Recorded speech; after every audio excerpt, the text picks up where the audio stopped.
आज का जो वीडियो है मेरा जो डीसी का प्रोजेक्ट है उसमें जो फेज 3 का एक्टिविटी 3 है, हम उसमें एक स्टोरी के ऊपर एक वीडियो बनाएंगे।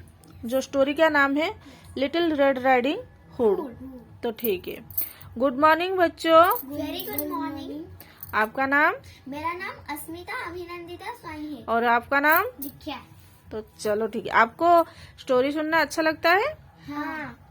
तो आपको हम एक स्टोरी सुनाएंगे। इस स्टोरी का नाम है लिटिल रेड राइडिंग हुड। ये है उसका पिक्चर है। इस पिक्चर में लिटिल ये है लिटिल।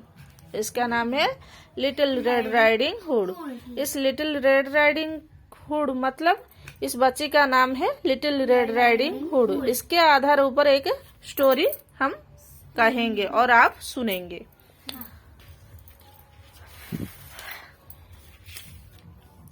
बहुत समय के बात है, दूर देश में एक छोटा सा गांव था जहां एक नन्ही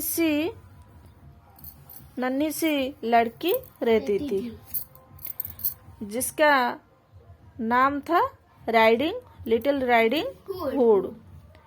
जिसके पिछले जन्मदिन पर उसकी दादी माँ ने उसको एक लाल रंग का कन्फो दिया था। लाल रंग मतलब ऐसा एक लाल रंग का कन्फो उसको गिफ्ट में दिया था।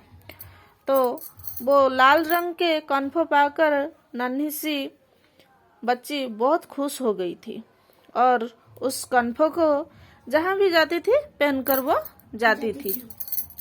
और उस लाल रंग की कन्फो को पहनते हुए सब लोग उसको बोलते थे little red riding hood.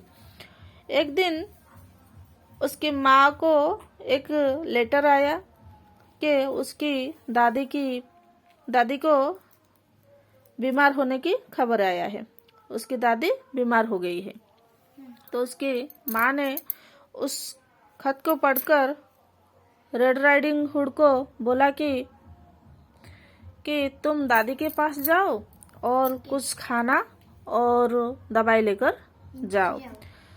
Riding hood सुनकर बहुत खुश हो गई और उसकी माँ ने एक टोकरी के साथ कुछ दवाई और खाना उसके हाथ में दे दिया और बोला कि रास्ते में जंगल पड़ेगा और उस रास्ते में जाना पर किसी अनजान व्यक्ति से बात मत नहीं करना।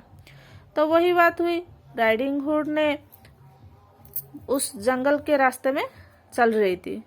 उसकी खाने की खुशबू पाकर एक वृक्ष के नीचे सो रहे थे एक भेड़िया की नींद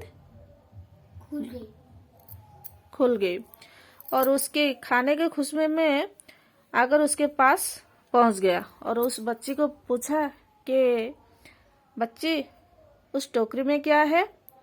वो बोली कि ये खाना है, मेरी दादी बीमार है, मैं उसके लिए खाना लेकर जा रही हूँ।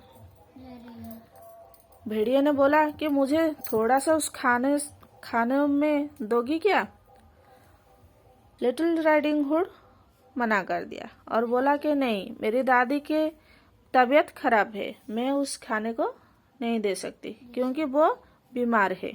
और उसके बाद भेड़िया ने सोचा कि दादी अकेली है और बीमार भी है, तो चलो ठीक है, उसको पहले निगल लूंगा और बाद में इस बच्ची को। और वो वहां से लिटिल राइडिंग हुड के बोला कि यहाँ पर एक स्ट्रॉबेरी वृक्ष है, जहाँ इस मैजिक स्ट्रॉबेरी फल को लेकर जाओ और तुम्हारी दादी जल्द ही ठीक हो जाएगा। और वो वही किया, उस स्ट्रॉबेरी को उस टोकरी पे भरा और गुनगुनाते हुए रास्ते पे चल रही थी।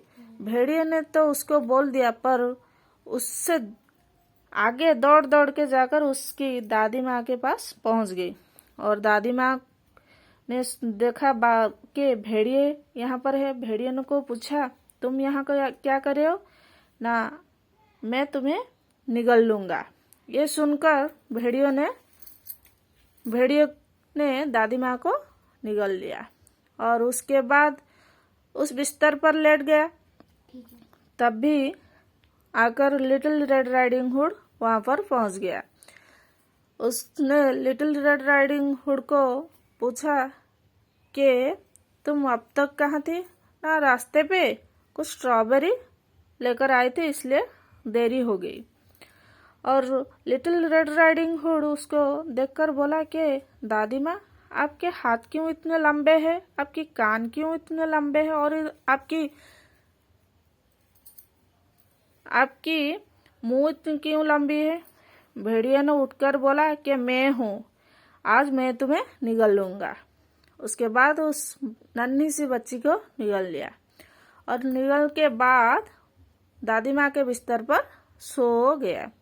और सोने के बाद एक ऐसा खराटे मारा कि जोर जोर से दूर दूर तक सुनाई दे रही थी।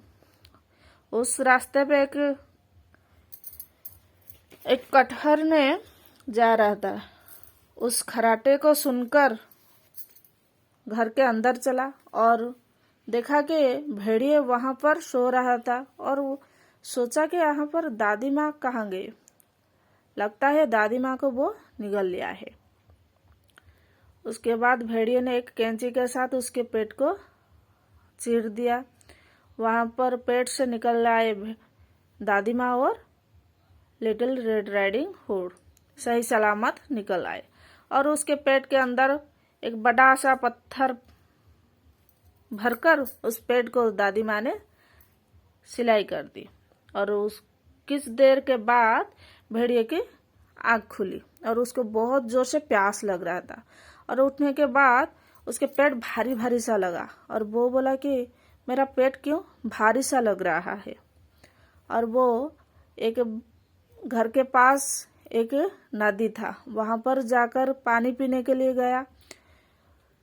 पानी पीते ही उस नदी में वो गिर पड़ा और उसकी मौत हो गई। इससे हम और दादी माँ लिटिल रेड राइडिंग हुड एक शिक्षा हमको दिए कि अनजान व्यक्ति को कभी भी विश्वास नहीं करना चाहिए, उससे कभी भी बात नहीं करना चाहिए। स्टोरी कैसा लगा? अच्छा लगा। Okay, thank you.